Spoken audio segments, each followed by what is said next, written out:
Bonjour et bienvenue dans LF Modisme, votre chaîne qui vous parle de modisme. Comme vous l'avez vu la dernière fois dans la première partie de ce reportage avec l'AMT, l'association des modélistes talentés, on a pris un petit peu le pouls de savoir justement la préparation de cette expo découverte du modélisme en général. Aujourd'hui on va faire le reportage, on va avoir un petit peu les créations et aller à la rencontre de ces personnes passionnées dans cet univers du modélisme. On va voir un petit peu de tout, du ferroviaire, du train, du bateau, etc. Mais c'est surtout la convivialité, c'est le mot d'ordre dans ce genre de rassemblement. Prenez plaisir avant tout, c'est parti.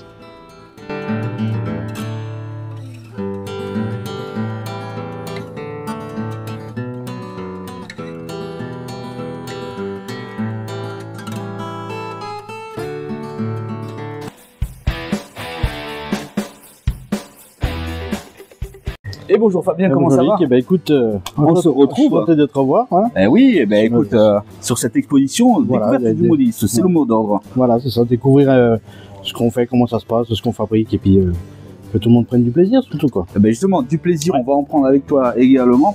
Parle-nous un petit peu de toi, ton expérience au profit du modélisme. Qu'est-ce que tu exploites un petit peu? Ça fait des années que je fais du modélisme, et puis moi ce que j'aime c'est créer le décor, la peinture, puis récupérer au maximum dans la nature, donc de la terre, du sable tamisé, enfin tout ce qu'on peut trouver. Au plus proche vraiment voilà. De ce qu'on peut produire après pour ces décors. Exactement, tout à fait. D'accord. Donc je fais essentiellement moi du 43e en voiture. Ouais. Je me suis mis un petit peu au train justement pour le décor. Donc c'est du HOE. Mais c'est bien justement, l'un ne va pas sans l'autre. Exactement, voilà.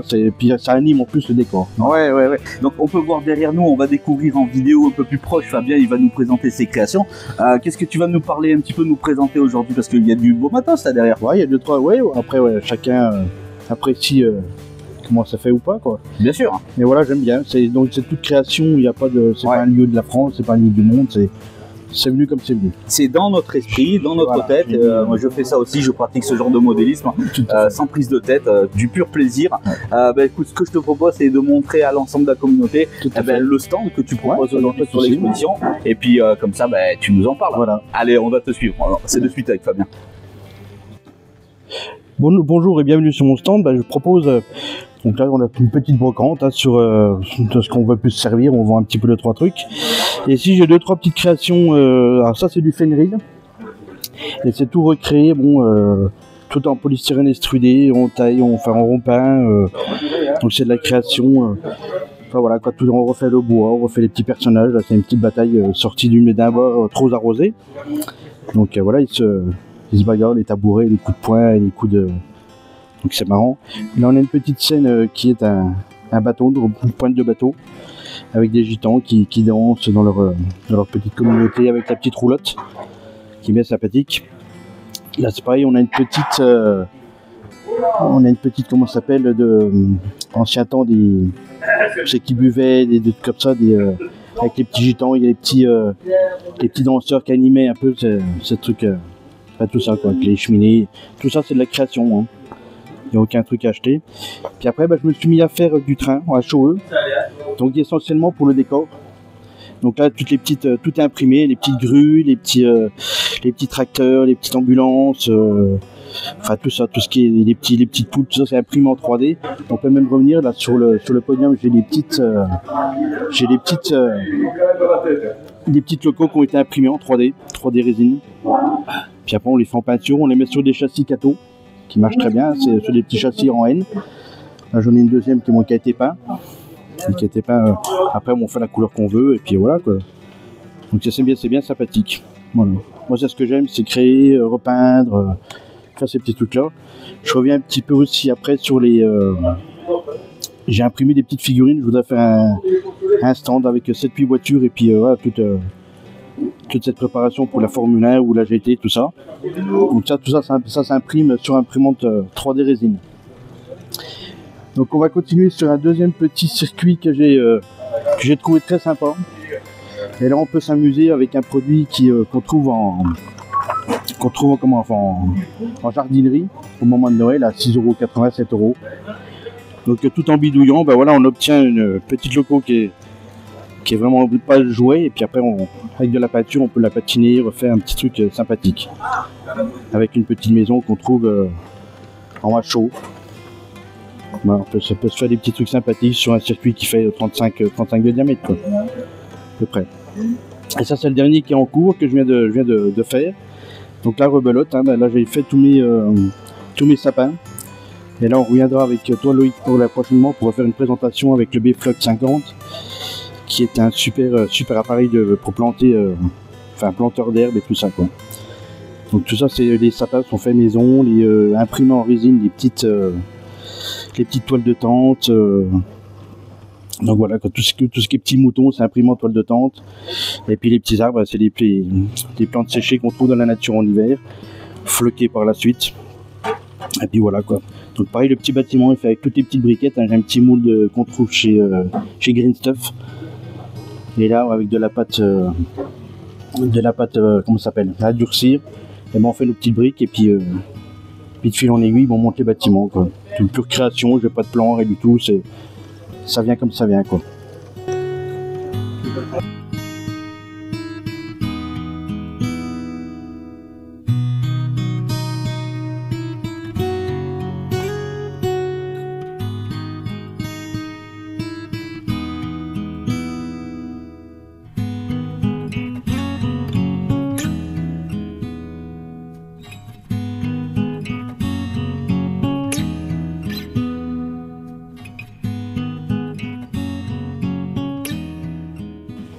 Bien Fabien, super stand, de beaux produits que tu exposes aujourd'hui, ça va faire plaisir aux visiteurs. On retrouvera d'ailleurs Fabien prochainement, on va se revoir toi et moi, on fera une pause modéliste, où on rentrera un petit peu plus dans toi, dans ton intimité en tant que modéliste, on parlera un petit peu de tes expériences, un peu plus dans le cœur du sujet, tes créations, et tu vas nous parler aussi, comme tu disais, avec le B-Flock, c'est ça, tu nous feras une petite démo ce jour-là? Ah bon, on pourra faire une démo, je préparerai des sapins à floquer, même pourquoi pas de l'herbe ou des trucs comme ça. C'est vrai que c'est un produit qui est très puissant et c'est un régal de travailler avec, en fait. D'accord, donc on verra ça. J'ai acheté depuis peu, hein, j'avais acheté un Meursault où ça s'était croisé. Tout à fait. Hein. Donc ça fait peut-être 2 mois et demi, 3 mois maintenant que c'est passé, mais c'est vrai que c'est un produit, c'est un appareil qui va super bien. Bon, même plus, le temps va très vite, on est déjà au mois de juin, ça fait donc 6 mois qu'on s'est déjà Meursault, et le temps passe vite et on s'en aperçoit pas au fil du temps qu'on fait du modélisme. Donc on est un petit peu dans une bulle quand on fait du modélisme. Exactement. Et toi, comment est-ce que tu aimes pratiquer le modélisme? Un petit peu dans ta bulle, tranquillement, ça te fait un petit peu évacuer de tout ce qui se passe autour? En sortant du boulot, je m'installe et j'ai un moment de détente qui est, je prends mes pinceaux, je peins, alors soit des pinceaux, soit je vais préparer de l'impression 3D ou pourquoi pas faire un arbre. D'accord. C'est voilà, j'ai 2-3 trucs en cours qui Mais justement, c'est vraiment une détente. Voilà. Justement, tu dis j'ai 2-3 trucs en cours sans trop dévoiler en attendant la prochaine fois le reportage entre toi et moi. Un petit peu les projets à court terme et long terme de Fabien, c'est quoi en ce moment? Ben là c'est tout récent, là ça a été jeudi, vendredi, j'ai imprimé des petites figurines au 43. Regardez. Des figurines au 43 qui sont c'est sympa, qui vont donner un peu ce genre de truc qu'on a vu tout à l'heure sur le. Oui, un petit peu un diorama de Formule 1. Mais dans l'idée, ça serait de faire un stand avec une dizaine de voitures sur 1m20, 1m30 de long. Super. Et là, il y a un énorme de boulot parce qu'il faut faire l'intérieur, il y a les stands, il y a tout ça après. Bon, on dévoile pas trop, c'est à court terme. Voilà, c'est à court terme. Et long terme, c'est une idée. Un petit peu. C'est un jour, pourquoi pas refaire un train dans la foulée. Je suis un peu. J'ai eu dans l'idée de faire la ferme des Bonins aussi. C'est en cours, les bâtiments sont montés. Voilà, c'est en cours, mais ça fait du gros volume et ça prend de la place surtout à la maison, quoi. Super. Moi, j'adore ton diorama ou réseau, voilà, les puristes suivant comme animé. Donc voilà, c'est très réussi. On voit qu'il y a du beau travail, il y a de la belle recherche. On se fait toujours plaisir à mettre justement ce genre de décoration chez soi, et puis ça fait plaisir à exposer. Ça t'a pris combien de temps pour faire il n'est pas terminé, c'est jamais terminé. Alors bon, il y a encore 2-3 petits trucs à installer, il y a des petits vélos vers l'étoile de temps, il y a toujours, comme tu dis, toujours vieillir la barrière, hein, celui-là est en cours, la patinée, tout ça, il y a toujours des petits trucs à remettre, des personnages, voilà.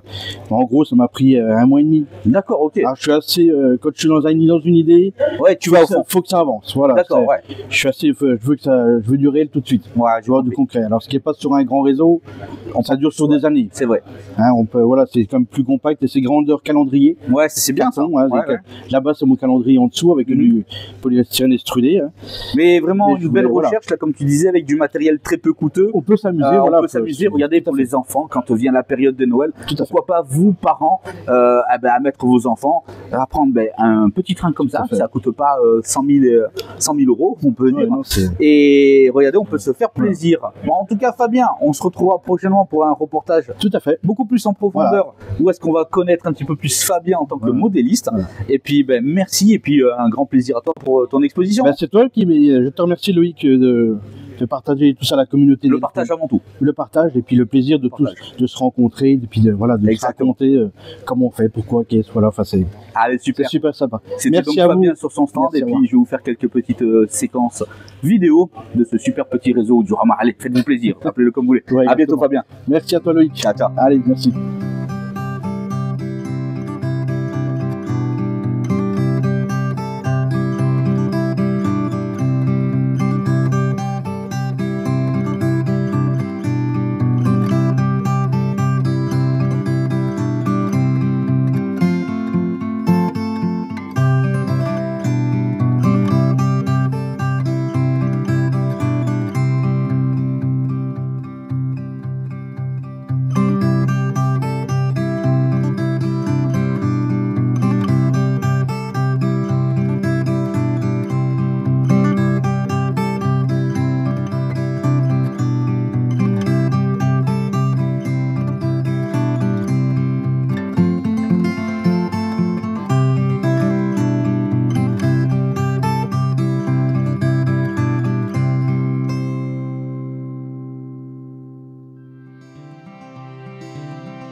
avec Reynald de nouveau. La dernière fois, on s'est vu pour la partie 1 pour la mise en place de votre stand et un petit peu de nous dire comment est-ce que ça s'était présenté. Bon, est-ce qu'on peut rappeler à la communauté, Reynald, ce que vous proposez et quelle est votre passion à vous justement? Pas de souci. Donc, je reproduis des dioramas au 1/72e concernant des faits historiques sur la Seconde Guerre mondiale qui ont réellement existé et que je reproduis avec des documents, photos, ces choses-là. Ok. C'est vrai qu'il y a un énorme travail. Vous allez voir quand on va aller de plus proche faire les vidéos avec les explications de Reynald. Quand on prend le début du projet, on sélectionne, il y a une part de recherche, de la photo, justement, de la part d'histoire que l'on veut représenter. Ça prend combien de temps entre le moment où est-ce qu'on prend cette décision et le moment final, grosso modo? On va dire facilement 6 à 9 mois à peu près. D'accord, ok. Ouais, il y a à peu près 15 jours, un mois de recherche. Ok. Et puis après, définir ce que j'ai et ce que j'ai besoin. D'accord, très bien. Et puis après, ça se met en place. Ça se met en place. Bon, ce que je propose, c'est qu'on aille justement voir les réalisations de Reynald. Comme ça, elle va nous expliquer un petit peu plus ce qu'il a voulu représenter. On fait ça, Reynald? Pas de souci. Allez, on va voir ça de plus proche. C'est parti. Donc là, c'est un diorama faisant voir justement un remorquage de tigres qui était formellement interdit à cette époque-là, puisque au risque d'occasionner de la casse sur les deux. Et donc là, ça s'est passé en Normandie sur la nationale 145. Ensuite, on a sur la poche de falaise, je vais pas dire l'autre nom, enfin si je vais le dire quand même, c'est ce qu'on appelait aussi la poche de la mort. Donc poche de falaise était très très redoutée puisque on appelait ça la bataille de la haie, donc qui était très mortelle si on était dans le fameux chemin. Là on a une batterie en principe canon anti-aérien, mais quand il y a eu le débarquement, ça a servi des canons de longue portée, donc avec un ravitaillement d'un Panthère 4, d'un Panthère.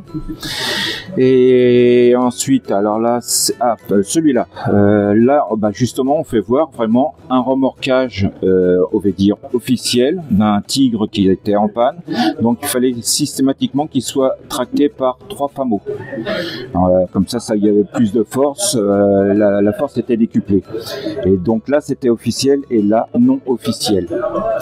Ensuite, on a la bataille de Villers-Bocage. Donc la bataille de Villers-Bocage qui a été une très grosse bataille entre les Anglais et les Allemands. Et le but des Anglais, c'était de pourrir ni plus ni moins la route, c'est-à-dire de la condamner pour que justement les Allemands ne puissent pas prendre la fuite. Voilà. Donc fait avec des archives comme là, on voit, et je peux même faire voir la destruction finale de ce pays-là. Ça, c'est des figurines que je me suis fait, on va dire, un petit diorama de toutes les époques. Enfin, c'est pour faire voir plus les uniformes que les Allemands pouvaient avoir, tout simplement. Devant, on a le char de Kurt Nispel, donc son dernier char qu'il a eu, un Königstiger. Kurt Nispel, c'était un as des as, point de vue char, tueur de char, ni plus ni moins. Là, on le revoit justement devant, il faisait une inspection devant une revue de char, toujours les Königstiger. Donc là, c'était sur la bataille des Ardennes, donc toujours Kurt Nispel avec sa compagnie de combat.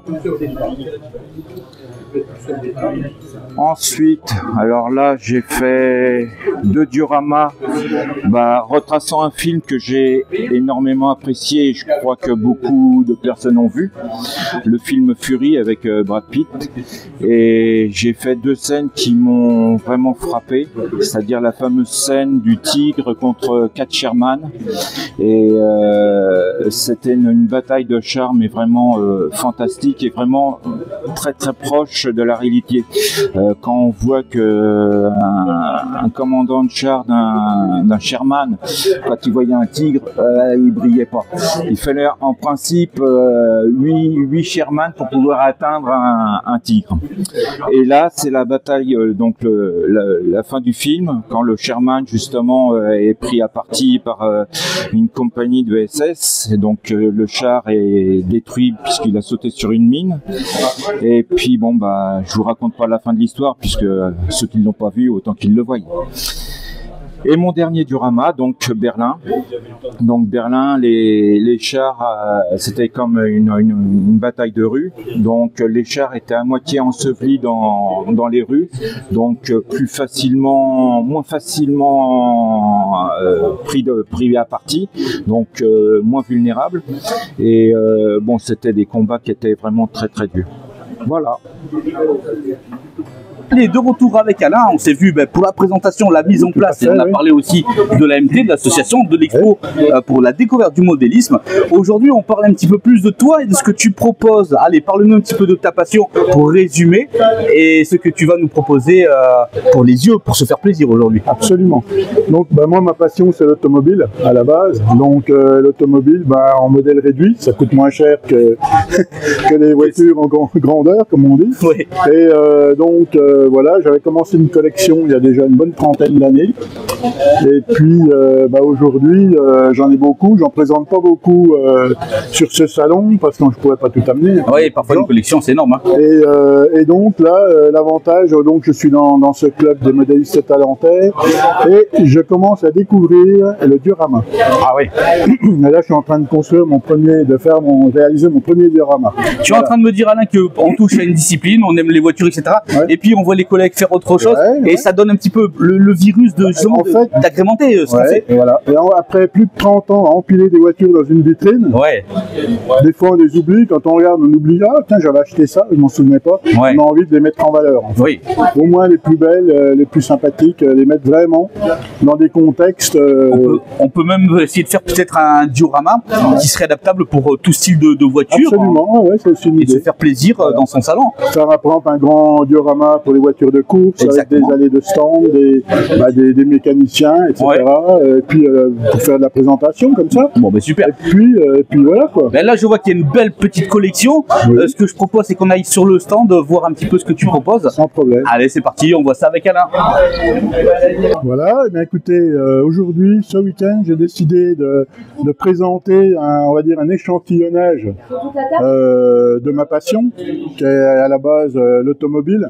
Donc l'automobile à l'échelle 1/43e, parce que ça prend moins de place que les échelles supérieures déjà. Et donc j'ai commencé par acheter tout ce qui m'a fait rêver quand j'étais enfant, comme beaucoup de gens en fait. À commencer par les mobylettes, les tracteurs, et puis surtout les voitures. Et puis à force d'acheter des voitures et de les empiler dans une vitrine, on a envie de faire autre chose. Et c'est là donc que j'ai découvert la voiture, mais en kit. Donc c'est ce que je présente un petit peu ici, avec à commencer par les Formule 1, parce qu'à l'époque, il y a une vingtaine d'années, 30 ans même, c'est ce qui me semblait le plus intéressant. Il y avait de la mise en volume, beaucoup de photos découpes. Et puis maintenant, on trouve également des voitures plus classiques, mais avec beaucoup de détails. Et là, c'est le plaisir de faire du modélisme et de non plus collectionner des modèles industriels. Donc voilà, et puis l'avantage d'être dans une association comme la nôtre, ça m'a permis, en regardant mes collègues, mes camarades, de prendre goût également au diorama et d'arrêter un petit peu d'empiler des voitures, mais de les mettre dans des situations. Donc là, j'ai commencé un diorama, mon premier diorama. Et je pense que c'est tellement passionnant que je vais vite être accro parce que en fait il y a aucune limite. Voilà, il y a aucune limite dans le détail et ça c'est passionnant. Entre les voitures, j'ai eu un petit aparté qui était l'aéromodélisme. Alors l'aéromodélisme, je suis tombé amoureux d'un avion. En même temps, je me suis fait des amis. Pendant une vingtaine d'années, j'ai fait de l'aéro, j'en fais toujours un petit peu, ce qui m'avait permis de construire des avions. Donc je présente aujourd'hui un Baron, qui est l'avion de base de tout aéromodéliste. Et puis, c'est une passion que j'essaye d'assouvir, puisque je fais toujours partie d'un club d'aéro à Saint-Bernin. Voilà. Et puis au détour de la vie, on fait des connaissances avec des gens. Quelquefois, ça devient des amis assez intimes. Et donc là aujourd'hui, j'avais à cœur de présenter cette Alpine, voilà, qui a une échelle, c'est une échelle 1/8e. Et cette Alpine, elle appartenait à un ami modéliste passionné de train, qui malheureusement est décédé suite à une maladie, et sa femme m'a offert cette voiture qui lui appartenait. Voilà, donc j'y tiens beaucoup parce que c'était une très très grande amitié. Voilà. Maintenant, je vous souhaite de passer une bonne journée en notre compagnie et puis de découvrir tout ce qu'on peut faire dans le modélisme.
On est sur le stand avec Alain et Hervé, les deux frères qui vont nous présenter un stand pur Star Wars. Comment ça va? Bien, et... Ça va bien, depuis la présentation où tu as tout mis en œuvre sur le stand. Ouais. Donc aujourd'hui, voilà, c'est le salon, il y a déjà eu du monde hier. Aujourd'hui, ça commence petit à petit à arriver, on est que le début de la journée. Ouais. Allez, dis-nous un petit peu ce que tu vas présenter sur le stand, et en plus tu nous as parlé d'un petit jeu, on va essayer de voir ça ensemble. Alors, on est basé dans l'univers Star Wars, donc dans tous les Star Wars, donc y compris les dessins animés et les spin-offs, donc comme Han Solo, Star Wars Solo ou Rogue One. Très bien. Ce sont des easy kits, certains, ni besoin de coller ni de peindre. Donc la facilité est accessible pour tous.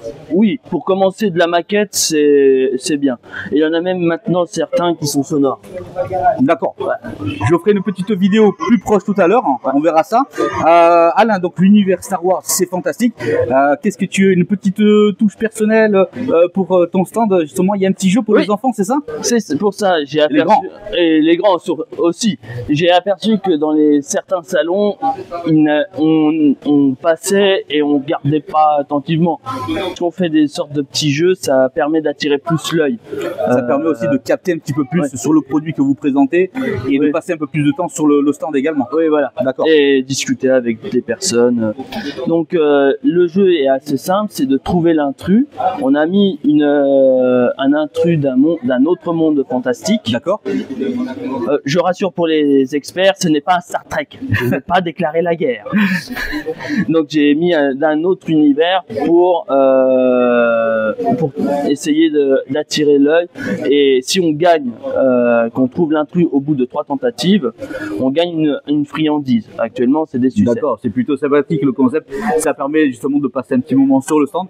Si on est amateur de Star Wars, de se faire plaisir parce qu'il y a de belles petites représentations. Et en plus de ça, il y a un petit défi de trouver l'intrus, apparemment un vaisseau spatial. Je pense que j'ai trouvé, donc je pense que je vais repartir avec une petite sucette également. Et tu vas nous présenter un petit peu de plus près tes maquettes. Je propose ça. Alors, je prends la caméra. Je prends la caméra et on montre ça. Ouais. Attends, il y a un truc pour l'intrus, c'est que si on trouve l'origine de l'univers de l'intrus, on gagne une autre friandise. Alors j'en ai gagné 2. Alors j'ai trouvé l'univers également. Je l'ai vu l'intrus et j'ai trouvé. Bon. On va présenter ça d'un peu plus proche. Ouais. Allez, c'est parti. On prend la caméra, on y va.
On est là avec Bernard. Bonjour, comment ça va?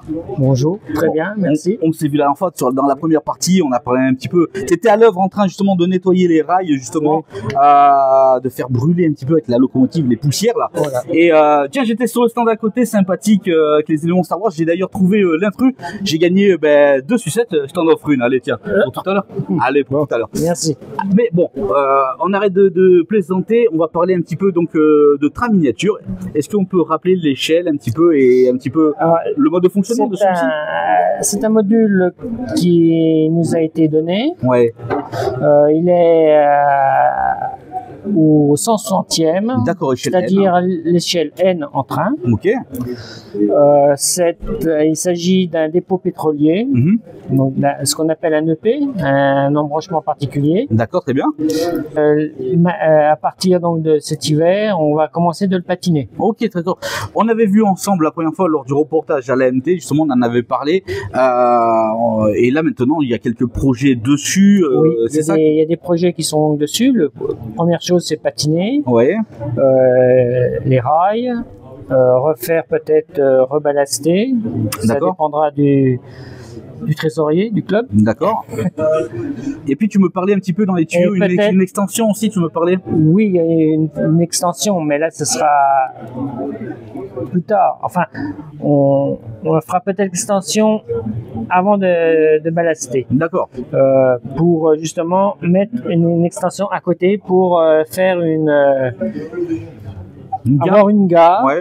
pour pouvoir faire rouler des trains de voyageurs parce C'est que là bien ça. le réseau il est petit Ouais. et les wagons sont trop grands. Ouais, je comprends bien. Et puis Les en plus, rayons sont ils trop, sont faibles, ils sont faibles. voilà. Ouais. Et puis en plus pour on va dire diversifier un petit peu le plaisir du jeu, Aussi. de voir des rames voyageurs tourner Oui. et puis ne serait-ce que de voir d'autres machines tourner. Comme là, j'ai vu que tu as mis une des dernières, une 141R, une Mistral.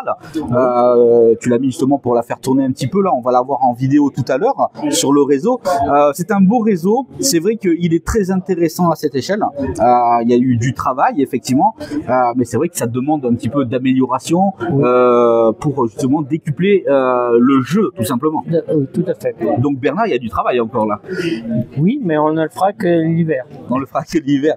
Bon, bah, écoute, Et bon. l'été, j'ai un réseau chez moi que j'ai fait, que je suis en train de créer chez moi. Donc, Ouais. je peux pas être partout en même temps. C'est vrai, c'est vrai. Et puis on en avait un petit peu parlé également. Il y a du boulot sur celui-là également. De manière, le modèle survivre, c'est du travail. Il y a toujours Toujours, oui. à droite à gauche à faire Oui. des choses. Donc voilà. Mais avec plaisir qu'on se reverra la prochaine fois pour parler de ton réseau à toi personnel également. Oui. Et puis de voir la continuation de celui-ci avec l'extension également. Oui. Et ben bonne Il explosion. faut juste retrouver ou créer une gare. Bon ben voilà. Vous avez pris note, on viendra voir donc l'extension dans des mois à venir. Et puis voilà, on va se faire plaisir, on va retourner un petit peu sur le réseau. Merci Bernard. Merci à vous. Elle est magnifique. Elle est magnifique. Je vais faire quelques petites séquences vidéo.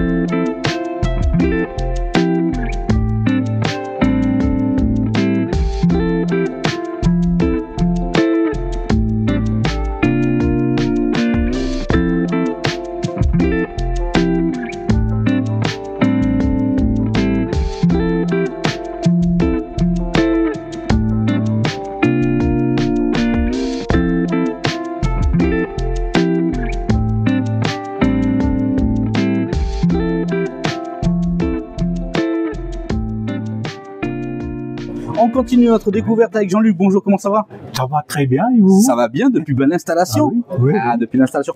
Jean-Luc, qu'est-ce que tu veux représenter? Qu'est-ce que tu exposes? Ben, j'expose surtout des figurines, des petites scénettes, des bustes, mais j'essaye de trouver beaucoup de couleurs. D'accord. De la couleur, il y en a effectivement Voilà. derrière nous. Il y a de belles représentations. Ce que je propose, c'est que tu nous les montres un petit peu plus. Je vais prendre la caméra et puis on va te suivre un petit Oui, peu. On fait ça? d'accord. Allez, c'est parti. Je prends la caméra. Alors, les figurines ATDC, un groupe de rock mythique, des figurines de Napoléon. Je fais surtout du Napoléon pour les couleurs. Chaque régiment avait des couleurs. Napoléon, un petit moine, campagne d'Égypte, un petit rémouleur. Voilà, la dame de cœur. Et puis des bustes.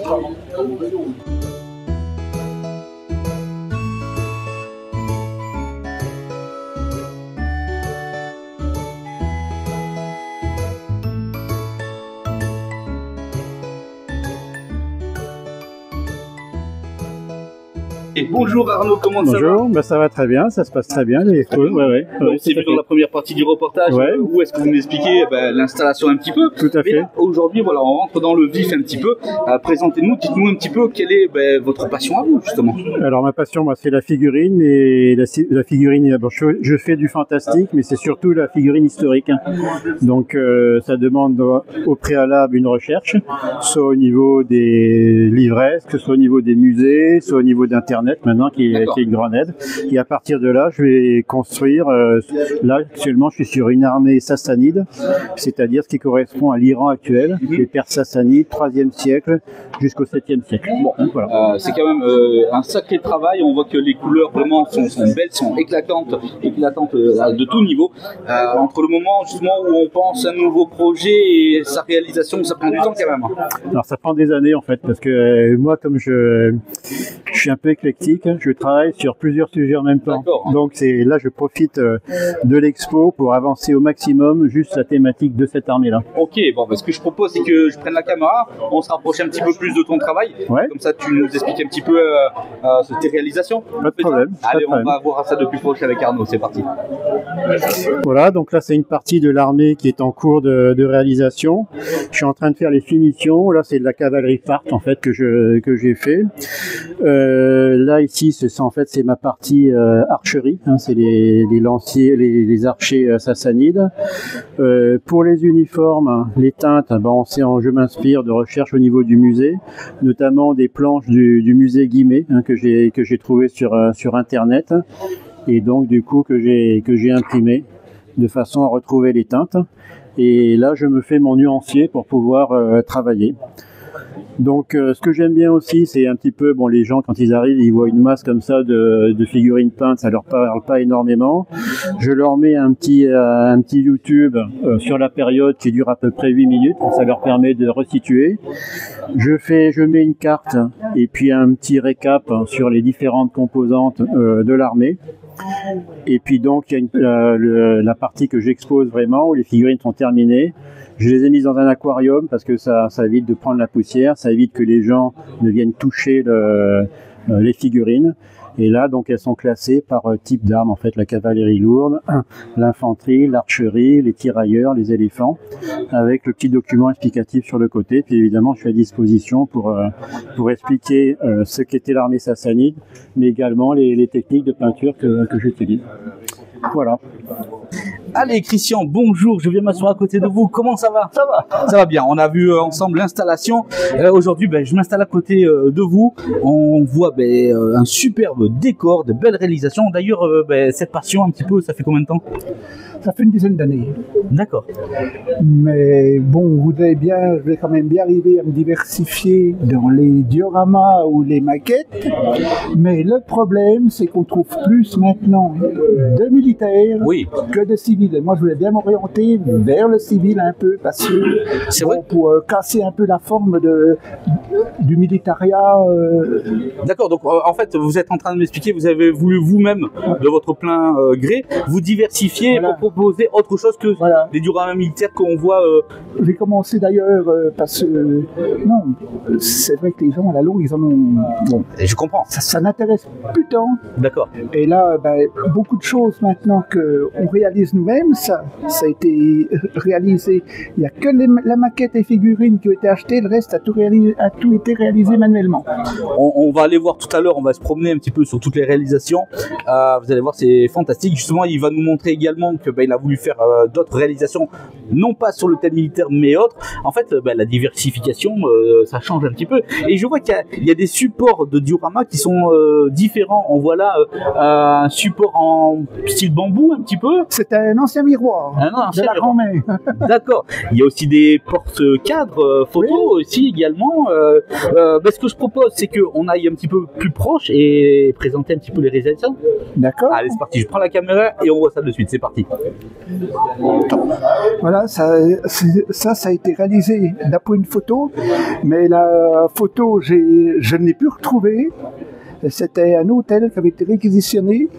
Et j'ai refait que la façade avec quelques personnages pour remontrer l'ambiance. Et là, c'est la restauration, ils venaient tous à la tambouille, comme on dit. Ici, par contre, j'ai voulu reproduire de l'armée rouge. C'est quand même assez difficile à reproduire parce qu'on a très peu de documentation là-dessus. Le plus, c'est que je m'étais différencié dans le Vietnam. Parce que je m'étais dit, beaucoup ont tendance, c'est des anciens conflits qui ont tendance à être oubliés, donc quelque part ça rappelle, et quand je fais une grosse exposition, je mets un classeur où il y a toutes les explications de la guerre du Vietnam du début jusqu'à la fin. Là, c'est fait avec un support de présentoir, comme j'ai travaillé dans l'industrie pharmaceutique, c'est fait avec un support de présentoir de pharmacie.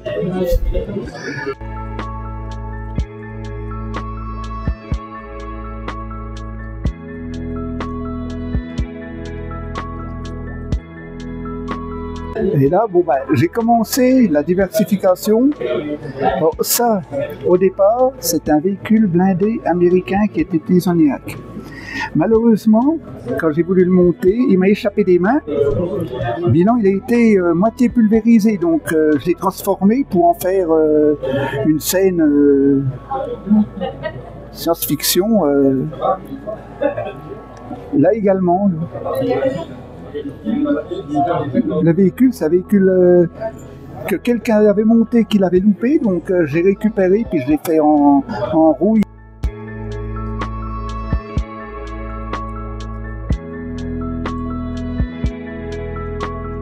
Voilà, merci à vous, et puis voilà les réalisations que je vous propose, et on est au club, donc on est en permanence à se donner des idées, disons qu'on n'est pas tout seul, voilà. Les conseils sont les bienvenus. On est avec Pierre, bonjour, comment ça va?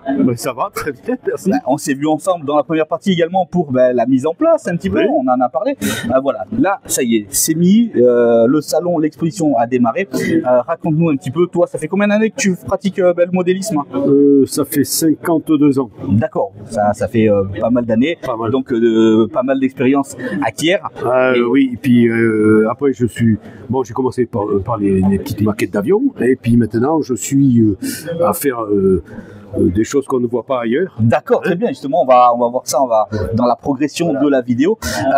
Dis-nous un petit peu ce que tu essayes toujours de représenter. Est-ce que tu pars d'une image, d'un plan? Est-ce que tu fais une recherche, toi, en amont? Voilà, c'est ça. Je précise, je suis pas un monsieur qui a un ordinateur, j'en ai pas. Donc je fais tout, soit par livre, je fais mes recherches. J'ai beaucoup de livres. Et puis, je m'intéresse d'une période, 14-18, entre autres, mais maintenant je fais plus de l'après-guerre et des choses un peu bizarres. De la diversification. Je fais tout. Mais c'est tout historique. Oui, c'est très important. Voilà, c'est tout historique. Et je suis même dans certaines scènes avec mon épouse. Tu vas m'en parler. Allez, après tant d'années, est-ce qu'on prend toujours un réel plaisir ou est-ce qu'il y a toujours des découvertes supplémentaires qui pimentent justement? Non, mais et quand on a le virus, on a la maladie. Vous avez compris. Quand on a la maladie, c'est ça. Et puis c'est une belle maladie parce que c'est une maladie qui fait sourire. C'est ça, exactement. Vous avez compris, Pierre, c'est comme Obélix, il est tombé dans la marmite il y a beaucoup d'années. Et puis c'est impossible maintenant de s'en séparer de cette. Non, je crois que je vais mourir avec ça. Ouais, c'est parfait. Avant de mourir, tu vas quand même nous présenter des super réalisations. Je propose de prendre la caméra. Je te propose d'aller derrière et puis. Allez, on y va ensemble, on y va. Alors, toutes ces maquettes, ce sont pratiquement toutes du scratch. C'est-à-dire que je suis parti de feuilles de plastique et c'est moi qui fais mes maquettes. Les personnages, je les fais également. Donc, c'est à partir des multiposes Airfix, des boîtes qui n'existent plus. Et c'est moi qui fais tous les personnages. Et les terrains, enfin les scénettes, parce que ce ne sont pas des dioramas, ce sont des scénettes. Je tenais à préciser ça parce que les gens pensent que les gens font des dioramas, alors non, les dioramas, il faut qu'il y ait un fond derrière, un fond pour donner l'impression de grandeur, et ça devient seulement des dioramas. Ça, ce sont des scénettes. Alors divers, mes ancêtres. Et puis après, mon épouse et moi, dans divers endroits. Voilà. Eh oui, nous deux.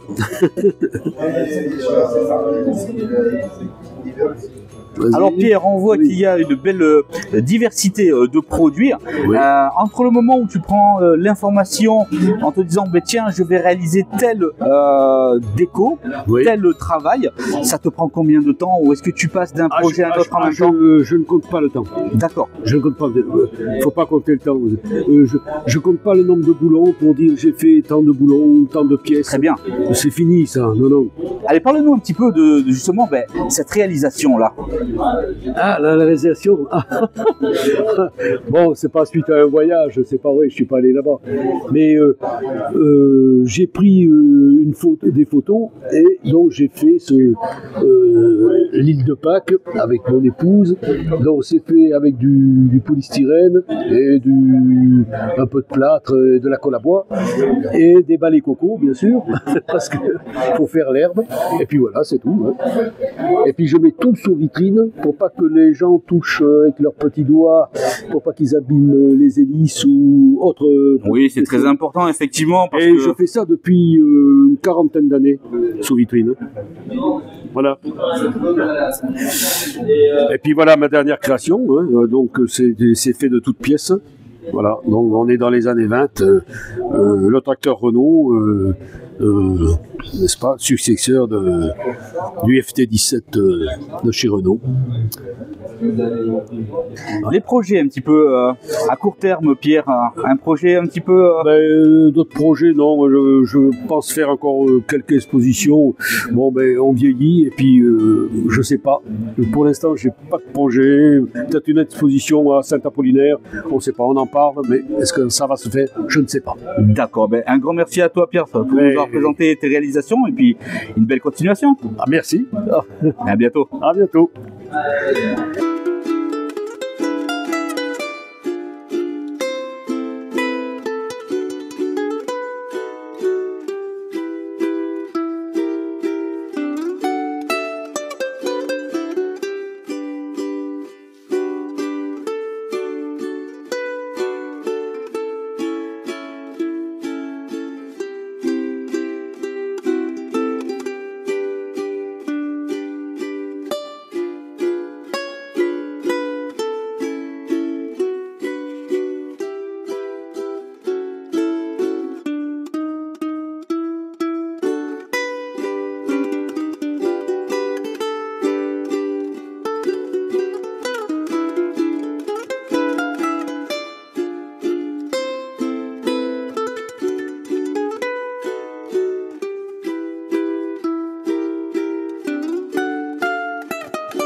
Allez, j'arrive devant ces super maquettes avec Joël. Comment ça va? Eh ben, ça va très bien. Je te remercie. Bon, l'installation s'est bien passée. Depuis le coffre de la voiture jusqu'à la table. Le bâtiment est bien arrivé en place. Bon, on s'était rencontrés lors du reportage de l'association des modélistes talentés où tu nous avais montré de superbes réalisations, dont plusieurs que tu as ramenées, je vois. Oui. Et justement, qu'est-ce qu'il y a eu entre le reportage et maintenant? Eh ben, ce qu'il y a eu, à quel point de vue, parce que tu sais... Progression, parce que je me rappelle celui-ci. Hein. Voilà. Alors, la progression, c'est que j'ai commencé de coller les ponts de la partie avant.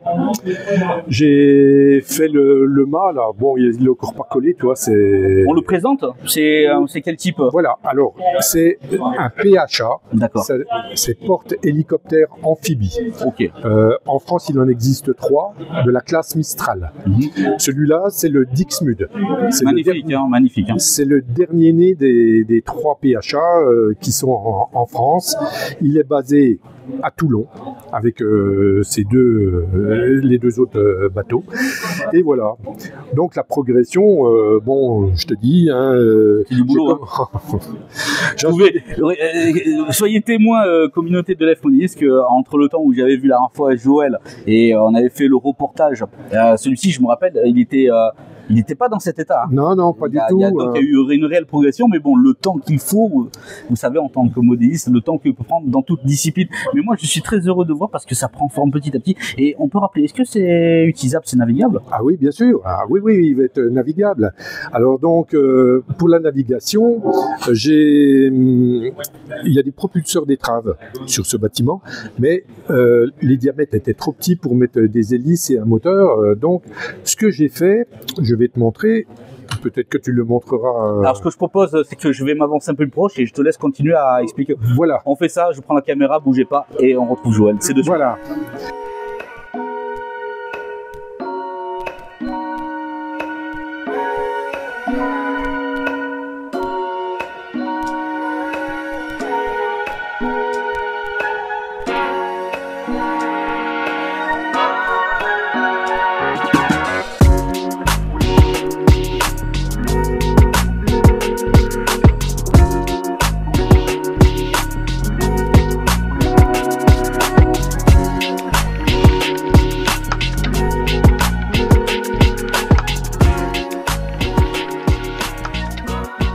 Donc le problème, il est dans le diamètre des propulseurs d'étrave, là où je ne pouvais pas mettre des moteurs avec des hélices. Le diamètre est trop petit.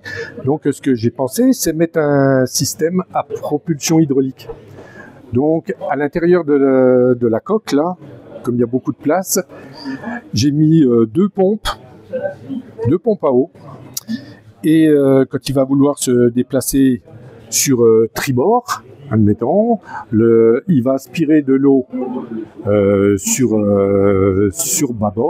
tribord, il va la repousser de l'autre côté. Voilà, donc ça devrait fonctionner.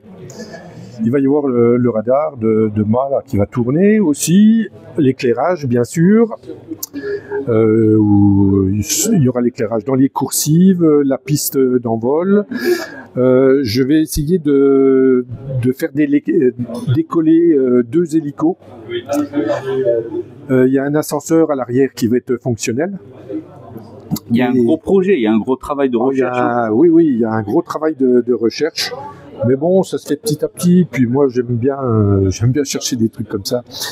Et ce que je voudrais faire, le vrai bâtiment, quand il se transporte des chalands de débarquement, pour que les chalands sortent du Dixmude, l'arrière du bateau s'enfonce dans l'eau. Donc je voudrais essayer de faire pareil. Donc il me reste à trouver le système une fois que le bateau sera sur l'eau, voir un petit peu le lestage, comment le bateau va se comporter et quel système je peux trouver pour que le bateau s'enfonce de l'arrière. Bon, super jeu. Et je sais que tu n'es pas venu les mains vides et tu as apporté d'autres réalisations terminées, celle-ci. Oui. Tu peux nous en parler? Alors, voilà, j'ai terminé le pétrolier Salomé. Le pétrolier Salomé, c'est un pétrolier qui a été construit en 1940 par les chantiers de Dunkerque. Et 1940, vous savez, c'est pas une bonne date, donc Il était terminé et les Allemands voulaient le récupérer. Donc, il a été sabordé. Il a été sabordé dans la rade de Dunkerque et les Allemands l'ont remis à flot. Ils s'en sont servis pendant la guerre. À la fin de la guerre, les Français voulaient le reprendre et pour éviter ça, les Allemands l'ont sabordé une nouvelle fois. Et cette fois, c'est les Français qui l'ont renfloué et il a servi une bonne vingtaine, trentaine d'années et il a été vendu à Taïwan où là, il a navigué jusqu'en 1976.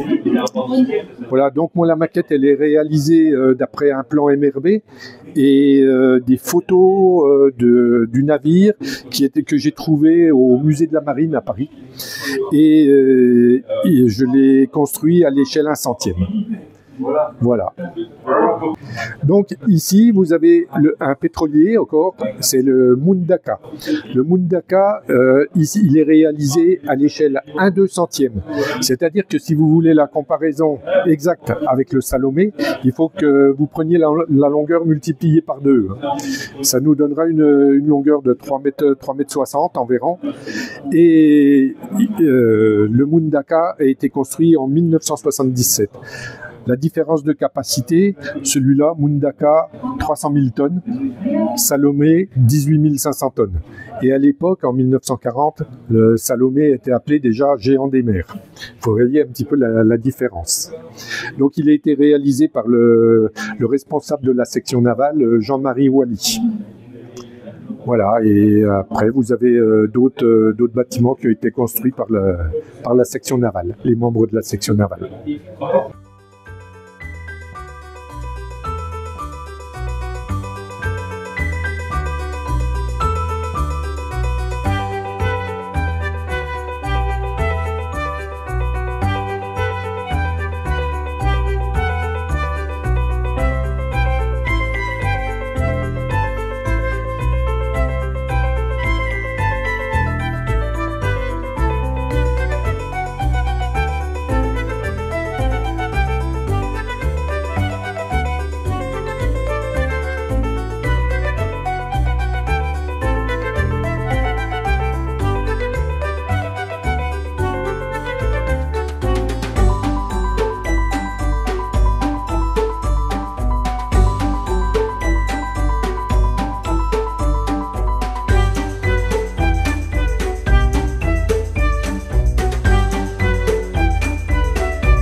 Avec Gérard, comment ça va?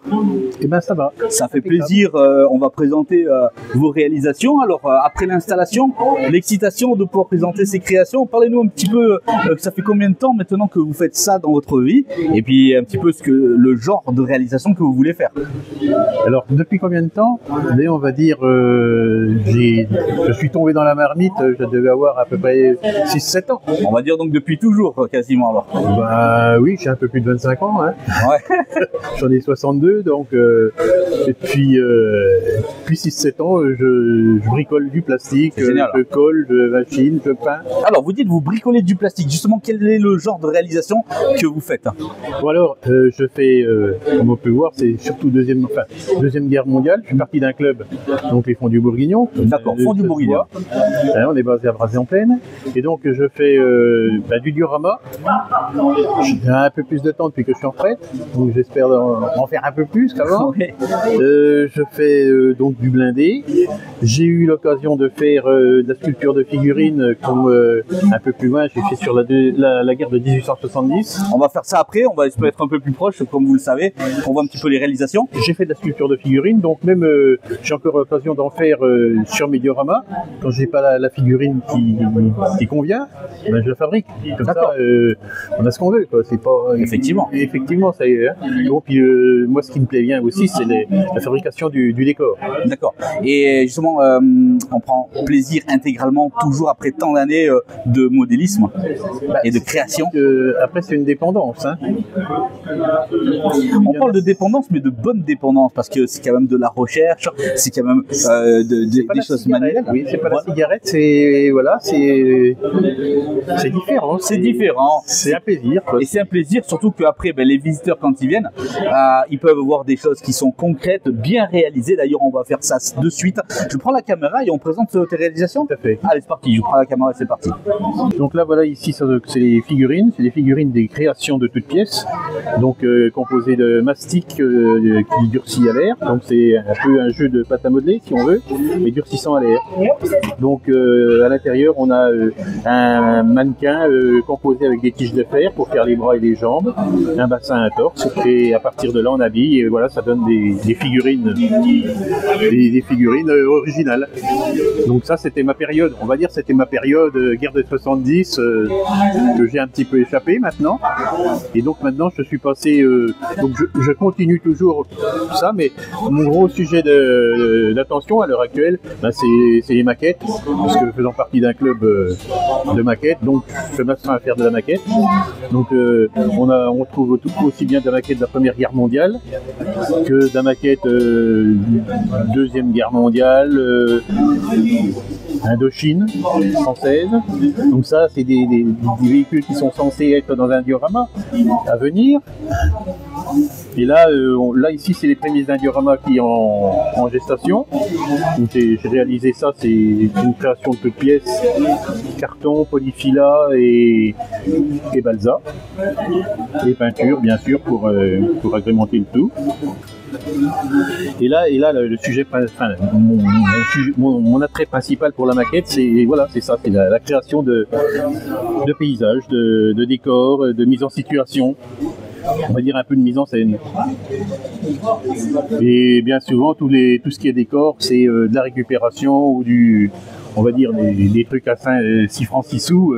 L'ISBA est faite en poil de pinceau pour le toit, avec une ossature au carton et des crayons de couleur retravaillés pour faire les troncs d'arbres.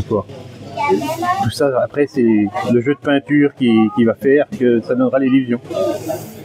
De même que la bataille de Berlin, par exemple, c'est une ossature, c'est un calendrier en carton et dessus un polyfila et après regravé à sec. Tout le décor, c'est les décombres, par exemple, c'est de la litière pour chat propre, je précise. Et voilà, là il y a un exemple de figurine que j'ai créée, puisque je ne l'avais pas, donc j'ai créé la figurine. Puis là on peut voir qu'il y a même on pousse le détail un petit peu plus loin pour avoir un nounours qui a été abandonné, la valise abandonnée avec les habits qui dépassent, et voilà. Donc aussi. Donc soulignez toujours que je fais partie du club des Fondus Bourguignons. Voilà, et merci pour votre attention. Et bonjour Jean-Marie, comment ça va? Bonjour, ça va très très bien aujourd'hui. On est toujours bien quand on a une superbe maquette comme ça derrière nous. D'ailleurs, rappelez-vous, avec Jean-Marie, nous avez fait une explication complète lors du reportage à l'AMT. D'ailleurs, allez voir le reportage si vous n'avez pas vu. Jean-Marie, il avait fait des explications globales. On est là dans le salon, dans l'exposition pour la découverte du modélisme. Justement, quel est le message que tu pourrais donner aux gens qui veulent un petit peu découvrir le modélisme? C'est le mot d'ordre. Alors, en ce qui me concerne, c'est c'est faire travailler son imagination, avoir un peu de minutie, et puis après, c'est le plaisir d'une réalisation qui est en cours, qui est toujours en cours. On peut le rappeler. Je pense qu'on a encore pour des années. Ouais. Alors on peut rappeler un petit peu l'échelle, un petit peu. Qu'est-ce que ça représente un petit peu? Alors c'est du 35e. Une belle échelle. Une belle échelle. Ça représente en fait un village avec son église, une partie d'un village, on dira, et prédominance alsacienne. D'accord. Voilà. Donc on repère le style des maisons, et on a décidé, parce qu'en fait cette partie-là du village était prévue pour être vue de face. D'accord. Et on a décidé de faire tout le tour, et on est allé plus loin dans le système, puisque les pièces qui étaient ouvertes derrière, oui, on en avait parlé la dernière fois, il y a des scènes de vie. Eh ben, on va les transformer presque en maison de poupée. Ah ouais, c'est génial. Et c'est vrai que ça attire l'œil de suite quand on rentre dans une exposition telle que celle-ci, par la grandeur, c'est majestueux en même temps, parce que les couleurs sont éclatantes, le travail, la définition, c'est vraiment un travail d'orfèvrerie, on peut dire. Tout à fait. La minutie. Quand on regarde par exemple l'église, on repère que même la porte d'entrée, elle a des ferronneries. Ouais. Au 35e, en fer, fait à la main. Et Jean-Marie, est-ce que tout ça, il y a possibilité, ou peut-être que c'est déjà fait, l'éclairage? Alors, justement, l'église, alors on l'a pas éclairée aujourd'hui parce qu'il y en a des problèmes de sécurité, passer des câbles, etc. L'église est éclairée. On peut voir, justement, quand on met l'éclairage, on voit les vitraux, qui sont tous différents. Et là, on a prévu, bien sûr, d'éclairer toutes les pièces. Génial. Donc peut-être dans une autre grande exposition, quand il n'y aura pas les problèmes de sécurité, on pourra l'avoir éclairé. Et il y aura même l'éclairage de ville. Ah, ça c'est génial. C'est des belles pièces, c'est grand.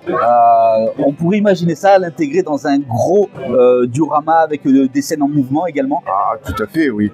Alors, vu l'époque, je pense qu'on mettrait des voitures à cheval. Ouais, je vois, ouais. Voilà, ça serait très joli. D'ailleurs, on envisage de le faire. Vous envisagez. Bien, Jean-Michel, je propose qu'on se revoit la prochaine fois pour voir justement tous ces détails. Et pour voir la continuation, n'hésitez pas à retourner voir donc le reportage sur l'AMT. Jean-Marie avait fait une explication magnifique. On avait fait d'ailleurs le tour complet de l'installation de la maquette. Et vous allez voir, il y a quelques pépites à regarder à l'intérieur. Un grand merci à toi. À bientôt, Jean-Marie. Merci. Au plaisir de se revoir. Au revoir. C'était Jean-Marie. Au revoir.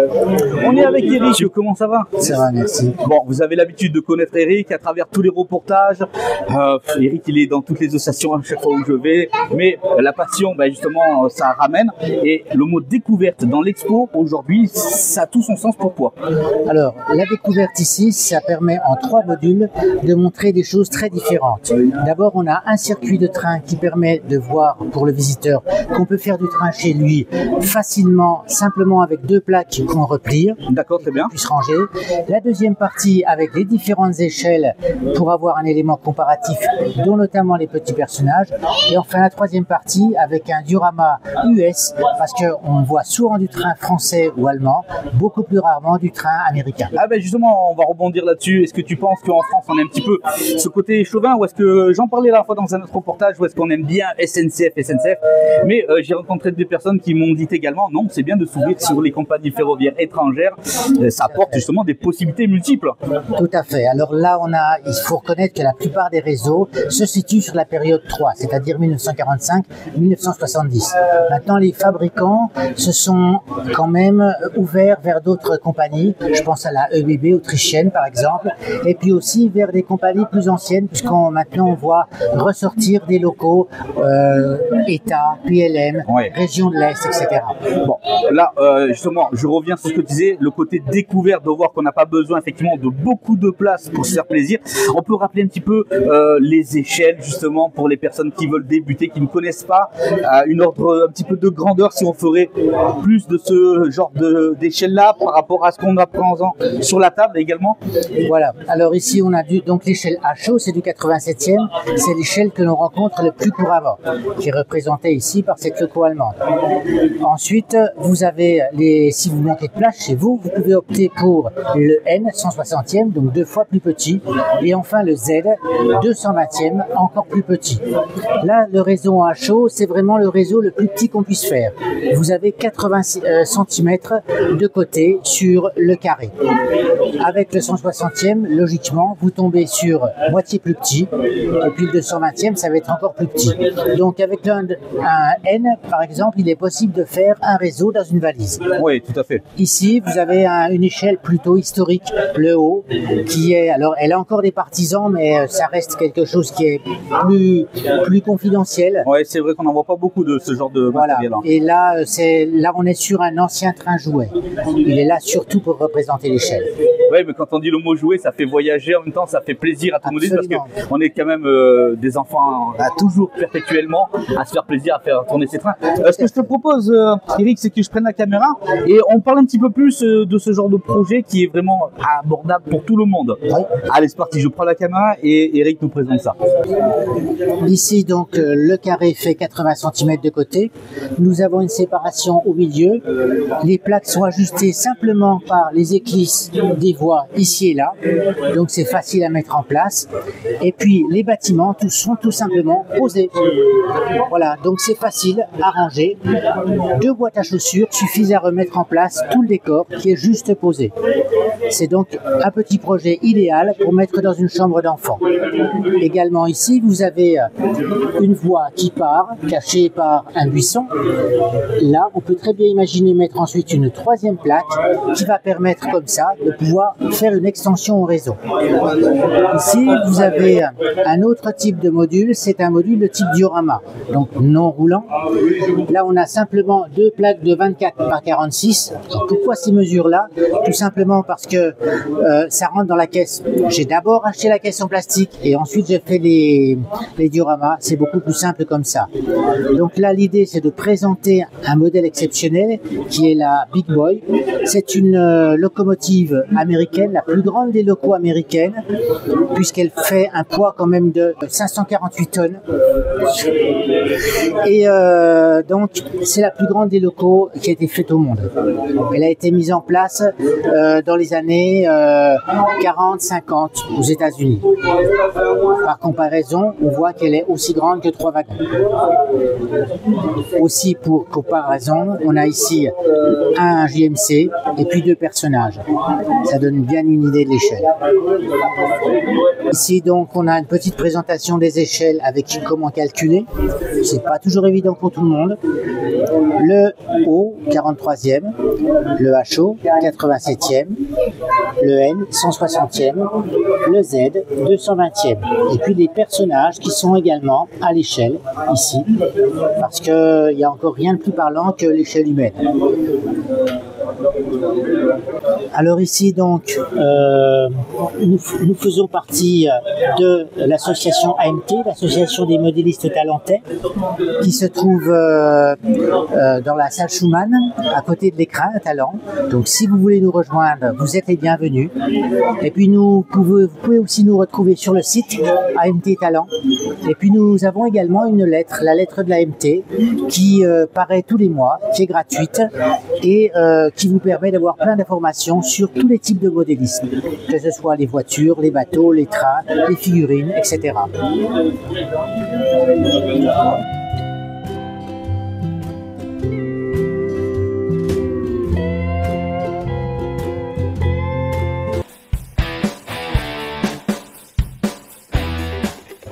Bien, voilà donc l'exposition à Talent à la salle Michelet avec donc des personnes passionnées de modélisme dans tout son état, du train, de la voiture, de l'avion, du bateau, etc., du diorama.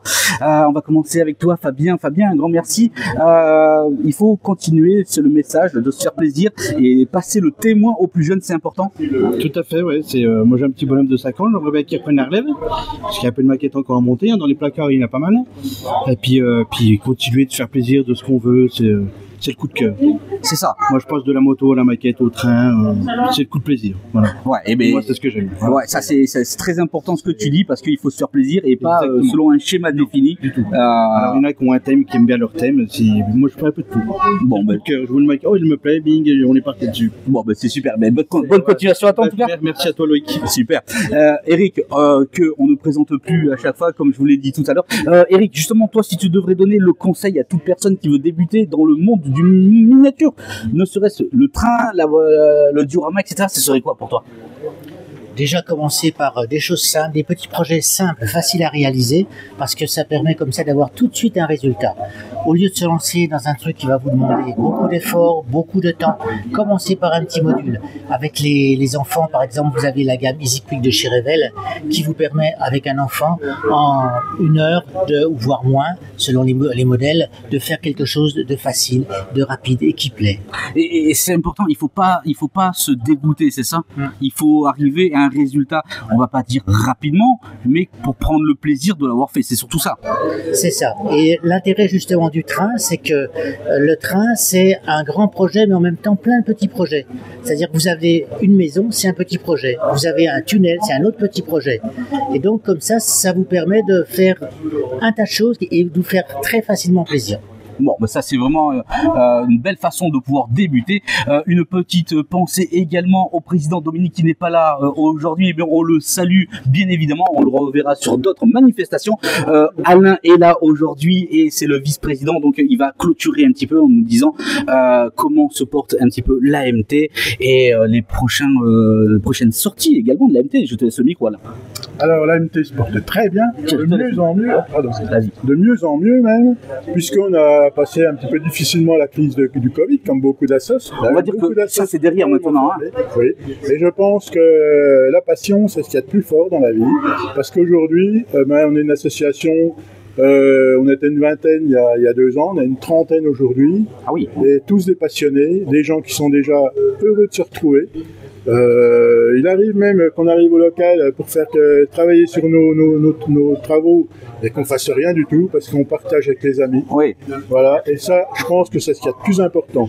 Et après, la passion, eh ben, on en découvre tous les jours, même en étant modéliste, puisque on fait comme moi de la voiture, mais on voit les dioramas à côté et ça donne notre envie. Oui, tu nous le disais tout à l'heure lors de ton entretien que ça t'a donné envie de voir ce que le voisin faisait pour toi. Il y a jamais eu autant de personnes intéressées par le ferroviaire que depuis qu'on est tous ensemble et qu'on voit ce que les autres font, parce que ça donne des envies. Il y a des gens qui sont lancés à fabriquer des bateaux, mais qui étaient spécialistes en figurines ou en maquettes. Et ça, c'est génial. Ouais, c'est vrai. Et moi, mon avis, c'est que avec l'âge, je commence à être un petit peu âgé. Bah, tant qu'on a une passion, moi, je trouve que c'est génial.